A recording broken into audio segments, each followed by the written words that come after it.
Hey guys, welcome to the Powerful Man Show, where we help married businessmen save their marriages without having to talk about it, get unstuck, and gain clarity in their lives. As I like to say, life is too short for average. I'm your host, Doug Holt, with my co host, Tim, the Powerful Man Matthews. Now let's get this started.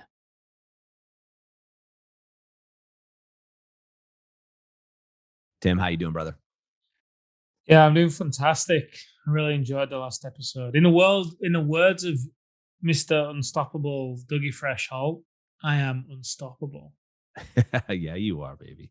I love that. um, so let's dive in because we don't have much time for this one, do we? But we wanted to provide a little bit more value, squeeze another one in. So we're going to dive into one of the questions from the men in the Facebook group. This is from Mike. And the topic he wanted us to cover is how to stop punishing yourself. Forgive yourself for the shit you've done and move on. Let's dive in. What would you say? I'd say come clean. One of the turning points in my life, and it wasn't a point in time, it happened over a period of time. I didn't realize at the time I was doing this, but looking back, I've repeated it ever since because it was so transformational, and that was coming clean. I did it in quite I think quite a aggressive way in a lot of respects. I did it on Facebook, and I'm not saying for you to do this, Mike, but I'll get to the point. For me, the tipping point in my life it came, and I just had to come clean. I had to basically tell everyone the reality of what was really going on for me in my life and break dig myself out of the hole that I'd created by people thinking I was a certain somebody, but me feeling very different to that. And I did that by declaring it on Facebook.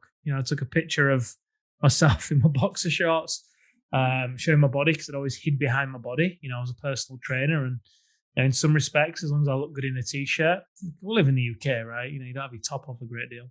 So part of it was as long as you look good in a t-shirt for Friday night, and you were slim and fit and all that stuff, you could get away with playing the whole confidence card. In business, it looked great, but really underneath it, I was just putting out fires and attracting problem clients and problem staff, and it was working, it was growing, it was doing really well, but at the same time, I was really serving it. It wasn't serving my life. And, my life was very much about making money so I could look a certain way. And this is all the things that I started to share. But for you in particular, Mike, what I would suggest that you do is identify whatever action it is that you're punishing yourself for and come clean about that. And the way that you get to come clean is, I wouldn't say go to Facebook. I mean, if you want to, that's fine. But it could be as simple as just having a conversation, right? And let's say that you're punishing yourself because you did something a couple of years ago. You said something to somebody and it hurt their feelings and it kind of ended their friendship, let's just say. And it's eaten away at you ever since. Then my advice, if you can't get over this, would be to reach out to that person. You could either do it through a letter, through a phone call, through an in-person conversation, and just take ownership for your part in it. It's as simple as that. And just apologize for your part in it. You don't apologize expecting them to apologize back. You don't explain from a point of being a deer. You just take ownership like a powerful man, like a wolf would, and you own your shortcomings. So that might go something like, hey, I know a few years ago, I said, boom, boom, boom. I just want to take ownership of the fact that, I wasn't in a good place then. And I'm not blaming that or excusing that for what I said to you. What I said was out of order. And I wish I could turn back time, but I can't. And I want you to know right now, I'm sorry for what I said. And I'm sorry if my actions hurt your feelings and the effect that had on our friendship. I want you to know that it was never about you. It was always about me. And I'm sorry. It can be as short and as simple as that. And what you tend to find is when you come clean, you often set yourself free. That often can be an act of forgiveness because you, by default, alleviate a lot of the shame that goes with keeping secrets. So true and great advice. I mean, really what this comes down to, Mike and Tim hitting it, you're nailing it, is in my experience, it's all about shining a light on it. What we do so often is we put on a mask, we try to hide it, we try to bury it in the closet, and it keeps coming to the surface. Right. And it can come to the surface in the forms typically of shame and guilt. Right. Those are the two things that most often come up. Now, when you go through shame and guilt, you then either go to depression or anger, right? Because you get pissed or somehow it comes out. It never comes out pretty, right? It comes out as a fight, as an argument, blowing up, you're getting drunk or something. And by shining a light on it, which to Tim's point is coming clean, that's when you get control over it. Doesn't mean you have to play the victim card because don't do that. Like, oh, it's not my fault that I cheated or whatever else you did, Mike, or dude, you did.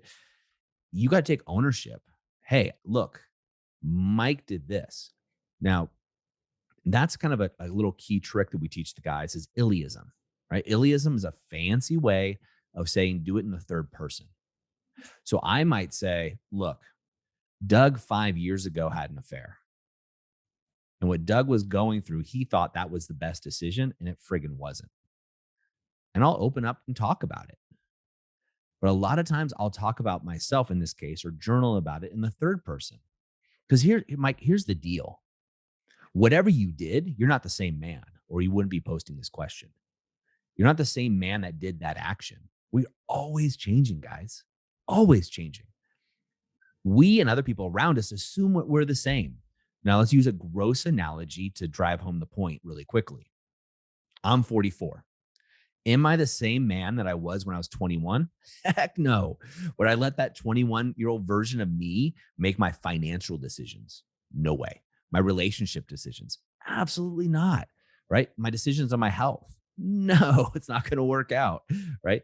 Do we even have all the same interests? No. Do I even listen to the same music? No. Right? I've changed. I don't read the same books. So that's a gross analogy, right? That's a 23-year gap, but you get the point. Am I the same man at 44 that I was at 43? No, absolutely not. Right? If anything, this pandemic has taught us is that there is change. Things are the only consistent thing about life is change. So, Mike, you have changed. Even if you did this last week, you have changed.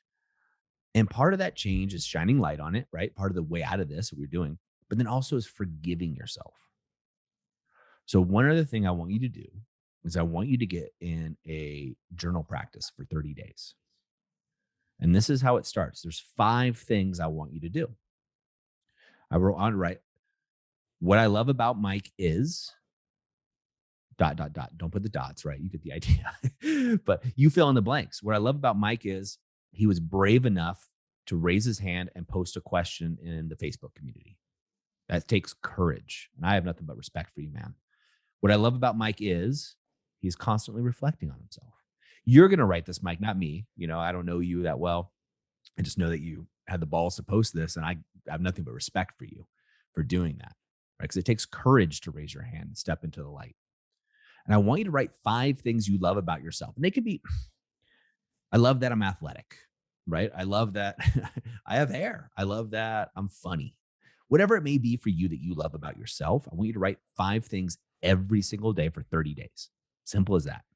And I know you're going to think, okay, this is dumb or what you may think that, but I want you to do it for 30 days consistently. If you miss a day, you start over at day 1. 30 days consistently and see how you feel about yourself. Because a lot of times when shame and guilt creeps in, guys, into our lives, we beat the shit out of ourselves. We beat the shit out of ourselves. I know I do. Nobody beats Doug up better than Doug, right? Nobody beats me up. When I screw up or do something to piss Tim off, he may get mad at me, but he's not going to beat me up as much as am going to beat myself up about the same thing. And vice versa. And it's the same thing with you, Mike. You're beating the crap out of yourself. So first thing, as Tim said, come clean. Come clean. It's almost like a clean slate method, but come clean and also come clean with yourself. And then use Iliism. Get rid of the shame and guilt, shine a light on it, use Iliism. And what I want you to do is for 30 days, and Mike, when you're listening to this, I want you to commit right now, a complete commitment. You guys listening to this, you guys can do it too. I know you're not Mike perhaps, but you can do it too. 30 days committed to writing 5 things every day that you love about yourself. Great advice. Thank you. I love these little sessions. Guys, go into the community and post some questions or topics you'd like us to cover. There's some great ones building there. And I really enjoy being able to give the guys some laser-focused feedback on things they're struggling with. I do too. It's a lot of fun. Guys, we love it. And this is a way for you to get direct coaching from Tim, the powerful man, Matthews himself.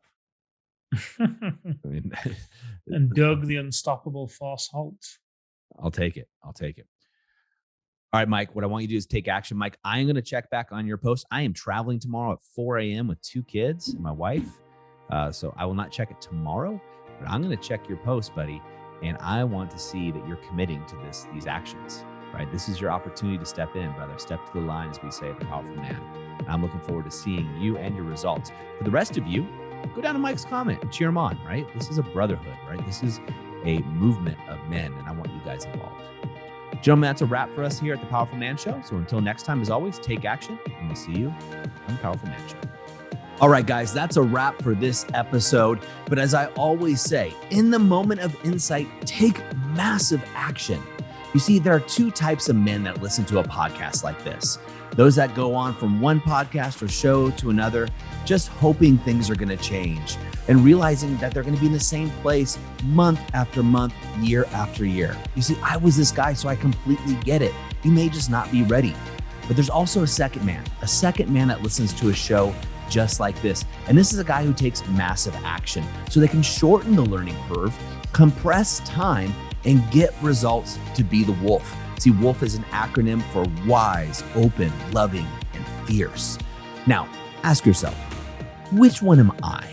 And just be honest with yourself there. And there's no judgment on my end, but if you're ready to move from deactivated deer mode, which is defend, excuse, explain, react, to activated wolf, wise, open, loving, and fierce, then go over to thepowerfulman.com/grow and go there now. In fact, I'll make it super easy for you. I will even put the link right in the description here, so you can just click it and go over there now to learn more. Guys, in the moment of insight, take massive action. Go from deactivated to activated, because like I said, life is too short for average. And I'll see you on the next episode.